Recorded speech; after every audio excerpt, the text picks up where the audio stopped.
All party meeting में मैंने complement किया हमारी आर्म फोर्सेस को और भारत सरकार को कि उन्होंने एक ऑपरेशन सिंदूर को अंजाम दिया।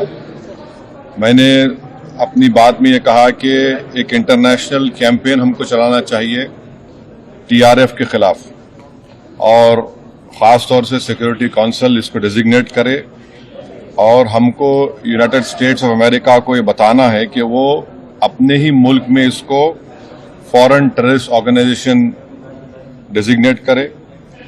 और क्योंकि आप देखेंगे फरवरी 2025 में हाफिज सईद के बेटे हाफिज अब्दुल रऊफ की एक स्पीच है पीओके में, जिसमें उसने कहा कि 2025 तमाम साल हम लोग जिहाद करेंगे।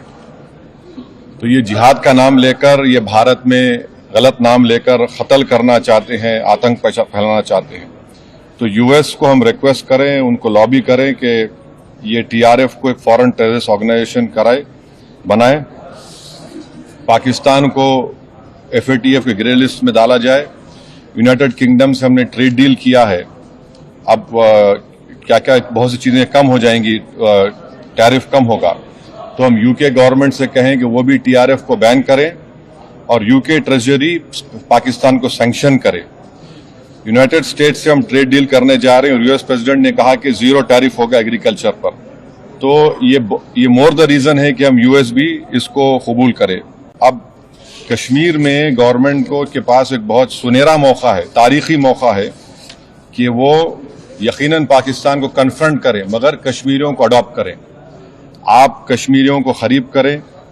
और ख़ास तौर से मैंने कहा कि जो पूंछ में जो लोगों की मौत हुई, सिविलियन लोगों की, और उरी में जो लोग जख्मी हुए, जिनके घर को नुकसान पहुंचा, गवर्नमेंट उनको टेररिस्ट विक्टिम का ऐलान करे, क्योंकि पाकिस्तान शेलिंग में उनकी मौत हुई है, और सिक्योरिटी रिलेटेड एक्सपेंडिचर के तहत मरने वालों को एक्सग्रेशिया दे और सरकार उनका घर बना के दे।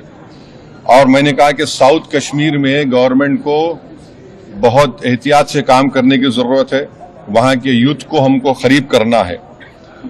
और जो ऑपरेशन सिंदूर हुआ उसका मेरी नजर में सबसे बड़ा इंपॉर्टेंस ये है कि मुरीद के और भावलपुर पर अटैक होना, ये नॉन टेररिस्ट ऑर्गेनाइजेशन के हेडक्वार्टर्स हैं, ये बहुत अहम जिसको हमको समझने की जरूरत है।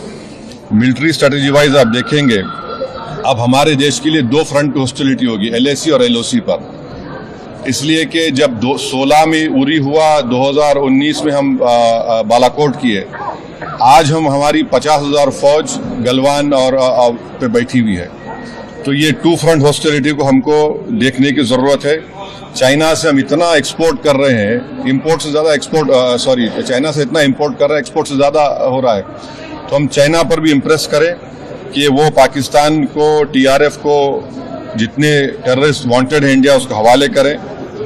और गवर्नमेंट से मैंने गवर्नमेंट से कहा कि आपने अच्छा जवाब दिया OIC को, और तुर्किया को हमको समझाना है कि तुर्किया पूरे विश्व में एक ऐसा कंट्री है जो अपने ही देश में जो टेररिस्ट ऑर्गेनाइजेशन है कर्ड्स, उनको बॉम्ब करता है।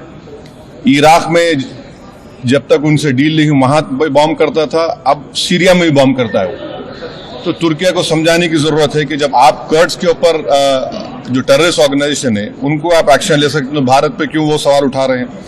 और हमने कहा कि ये आज पाकिस्तान इसको और एस्केलेट ना करे। इस सिलसिले में आज ईरानियन फॉरेन मिनिस्टर दिल्ली में है, सऊदी फॉरेन मिनिस्टर भी दिल्ली में है।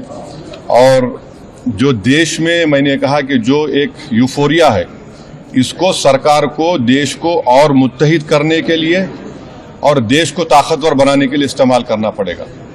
और जो लोग मैंने जिक्र किया, हिमांशी, उस बच्ची का जिसने अपने पति को खोया 6 दिन की शादी के बाद, कि किस तरह सोशल मीडिया पर उसके ऊपर रिकेक हमले किए गए। और आखिर में मैंने कहा कि न्यूयॉर्क टाइम्स, रॉयटर्स और CNN ने एक कहा कि भटिंडा में एक रफाल गिरा है, वो सही है गलत है हम नहीं जानते, मगर हमने एक गवर्नमेंट से कहा कम से कम इंडियन एयरफोर्स को आप कहिए कि उसको डिनाई करे, ताकि हमारे आर्म फोर्सेस का मोराल और उनके रेपुटेशन में कोई कमी ना आए। Thank you.